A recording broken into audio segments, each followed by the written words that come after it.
ജൂജീസ് favourite വേൾഡിന്റെ വചന കേൾവിയിലേക്ക് എല്ലാവർക്കും സ്വാഗതം. പ്രതിദിന വിശുദ്ധ വേദ പുസ്തക വായന 1142 ദിവസം.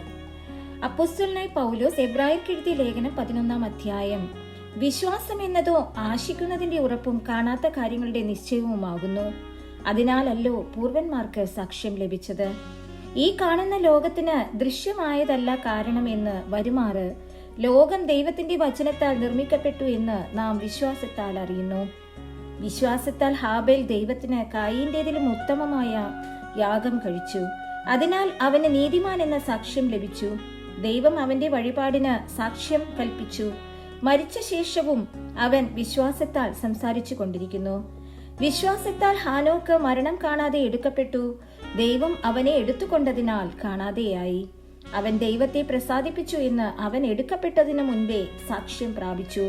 എന്നാൽ വിശ്വാസം കൂടാതെ ദൈവത്തെ പ്രസാദിപ്പിക്കാൻ കഴിയുന്നതല്ല.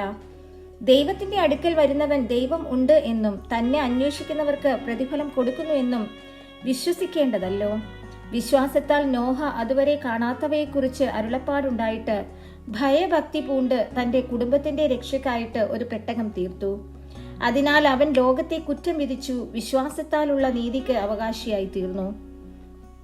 വിശ്വാസത്താൽ അബ്രഹാം തനിക്ക് അവകാശമായി കിട്ടുവാനിരുന്ന ദേശത്തേക്ക് യാത്രയാവാൻ വിളിക്കപ്പെട്ടാറെ അനുസരിച്ച് എവിടേക്ക് പോകുന്നു എന്നറിയാതെ പുറപ്പെട്ടു. വിശ്വാസത്താൽ അവൻ വാഗ്ദത്ത ദേശത്ത് ഒരു അന്യദേശത്ത് എന്ന പോലെ ചെന്ന് വാഗ്ദത്തത്തിന് കൂട്ടവകാശികളായ ഇസഹാക്കിനോടും യാക്കോബിനോടും കൂടെ കൂടാരങ്ങളിൽ പാർത്തുകൊണ്ട് ദൈവം ശില്പിയായി നിർമ്മിച്ചതും അടിസ്ഥാനങ്ങൾ ഉള്ളതുമായ നഗരത്തിനായി കാത്തിരുന്നു. വിശ്വാസത്താൽ സാറയും വാഗ്ദത്തം ചെയ്തവനെ വിശ്വസ്തനെന്ന് എണ്ണുകയാൽ പ്രായം കഴിഞ്ഞിട്ടും പുത്രോത്പാദനത്തിന് ശക്തി പ്രാപിച്ചു. അതുകൊണ്ട് ഒരുവന് മൃതപ്രായവന് തന്നെ പെരുപ്പത്തിൽ ആകാശത്തിലെ നക്ഷത്രങ്ങൾ പോലെയും കടൽപ്പുറത്തെ എണ്ണിക്കൂടാത്ത മണൽ പോലെയും സന്തതി ജനിച്ചു. ഇവരെല്ലാവരും വാഗ്ദത്ത നിവൃത്തി പ്രാപിക്കാതെ ദൂരത്തു നിന്ന് അത് കണ്ട് അഭിവന്ദിച്ചും ഭൂമിയിൽ തങ്ങൾ അന്യരും പരദേശികളും എന്ന് ഏറ്റുപറഞ്ഞും കൊണ്ട് വിശ്വാസത്തിൽ മരിച്ചു.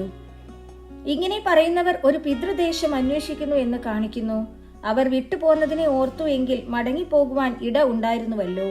അവരോ അധികം നല്ലതിനെ സ്വർഗീയമായതിനെ തന്നെ കാക്ഷിച്ചിരുന്നു. ആകയാൽ ദൈവം അവരുടെ ദൈവം എന്ന് വിളിക്കപ്പെടുവാൻ ലജ്ജിക്കുന്നില്ല. അവൻ അവർക്കായി ഒരു നഗരം ഒരുക്കിയിരിക്കുന്നുവല്ലോ.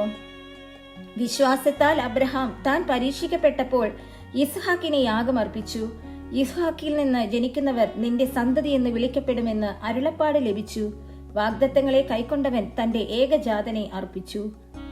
മരിച്ചവരുടെ ഇടയിൽ നിന്ന് ഉയർപ്പിപ്പാൻ ദൈവം ശക്തൻ എന്ന് എണ്ണുകയും അവരുടെ ഇടയിൽ നിന്ന് എഴുന്നേറ്റവനെ പോലെ അവനെ തിരികെ പ്രാപിക്കുകയും ചെയ്തു. വിശ്വാസത്താൽ ഇസ്ഹാക്ക് യാക്കോബിനെയും ഏശാവിനെയും ഭാവി കാലം സംബന്ധിച്ച് അനുഗ്രഹിച്ചു.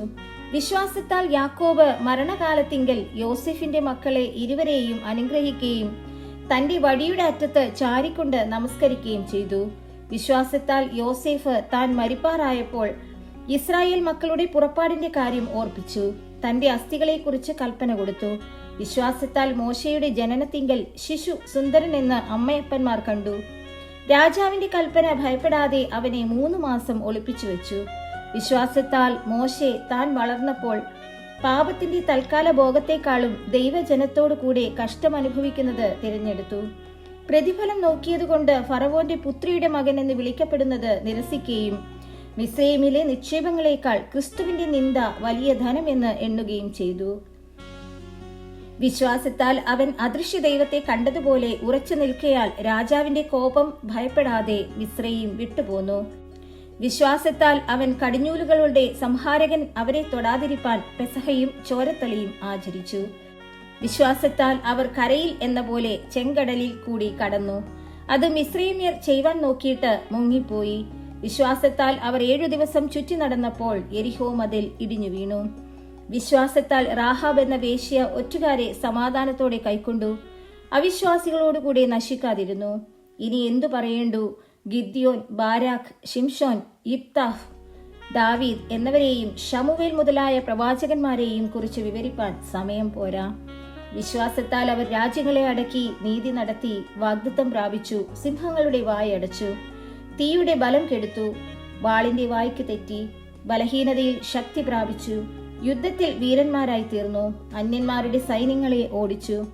സ്ത്രീകൾക്ക് തങ്ങളുടെ മരിച്ചവരെ ഉയർത്തെഴുന്നേൽപ്പിനാൽ തിരികെ കിട്ടി.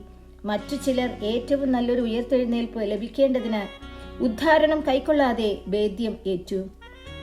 വേറെ ചിലർ പരിഹാസം, ചമ്മട്ടി, ചങ്ങല, തടവ് ഇവയാലുള്ള പരീക്ഷ അനുഭവിച്ചു.